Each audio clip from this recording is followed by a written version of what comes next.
Hello my beautiful people, what's up and welcome back to my channel. Sometimes you look at the things happening in Nigeria and just shake your head. So here is what happened. Honorable Obi Agwuocha, the lawmaker representing Abia State, raised a concern on the floor of the House of Representatives about the health condition of Mazi Nnamdi Kanu, the detained leader of IPOB. But before he could even make it full point, the Speaker, Honorable Tajudeen Abbas, cut him off and tried to silence him. Now, let's reason together. What exactly did Agwuocha say that was wrong? Did he insult anyone? Did he break any rules? No. He only asked the health of a Nigerian citizen, someone still awaiting for trial, be properly addressed. That is not politics. That is basic humanity. But instead of listening, the speaker decided to flex authority, and this right here is part of Nigerians' biggest problem. Leaders who sees every question as an attack.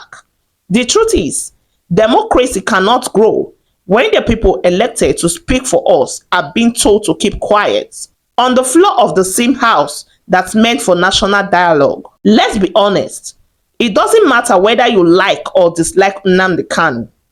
What matters is that the Constitution of Nigeria gives every citizen, including those facing trial, the right to medical care and fair hearing.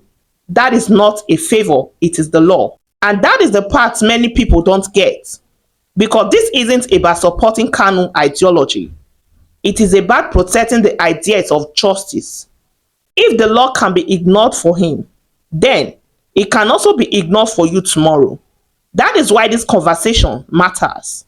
Now, some Nigerians online are saying that Honorable Agwuocha should have gone to the speaker privately. Really?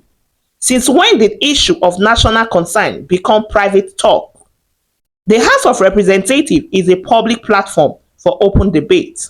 What is the point of being called a representative if you can't represent your people in public? It is also funny how quick some people are to label him as defending a terrorist while ignoring the hypocrisy in the system.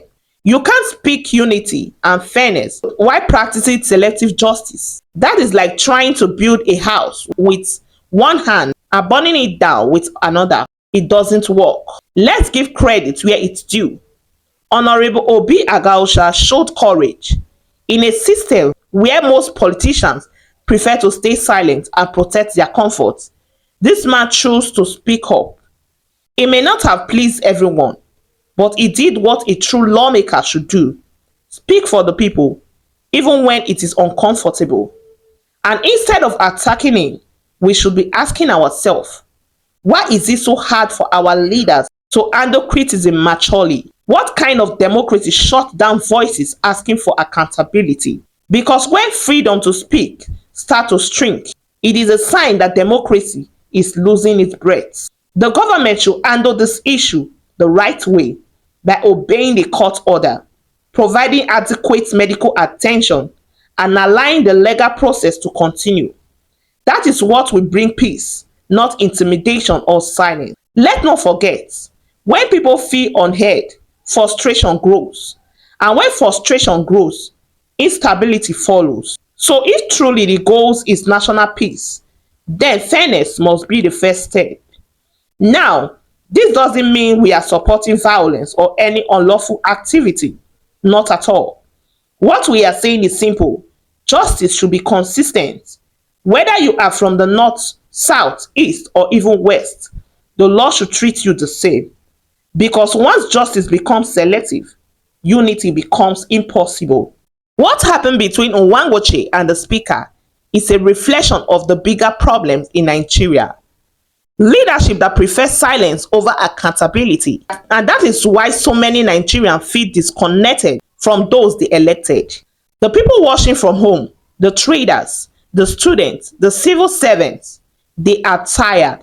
Tired of seeing leaders talk about peace but act with bias. Tired of watching people who speak the truth get silenced. Tired of a system that punishes courage and rewards silence. But Agwuocha's voice has already made an impact. He reminded Nigerians that courage still exists inside that house. That not everyone is there just to collect allowance and clap hands. But some people are still willing to risk comfort to speak the truth. And let me be honest, whether or not you agree with his views, that courage deserves respect because it takes restraint to stand alone in a room full of power and still speak for justice. At the end of the day, the story isn't about Nnamdi Kanu alone. It is about Nigerians' moral direction. Do we still believe in the rule of law? Or are we now ruled by emotion or politics? Because if we allow political convenience to replace fairness, then the country will keep going in circles. Obi Agwuocha's stand should be a wake-up call for every public servant that leadership is not about ego, it is about service. It is not about being feared, it is about being fair. And no matter how uncomfortable truth sounds, silencing it will never make it disappear.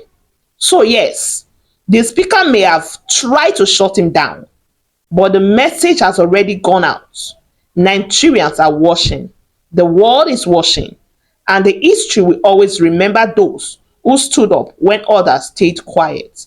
That is my take. Guys, what do you think about this? Drop your thoughts in the comment section. And if you are just coming across my channel for the very first time, very much welcome. Please hit on the subscribe button to subscribe to this channel and turn on the bell icon to get notified on time whenever I upload any latest video. I will not fail to appreciate all my subscribers. Thank you very much for subscribing. And to my returning viewers, thank you very much for viewing my videos. For more political stories and breakdown, like, share, and comment in the comment section. Until next time, stay informed and stay engaged. I will see you in the next video.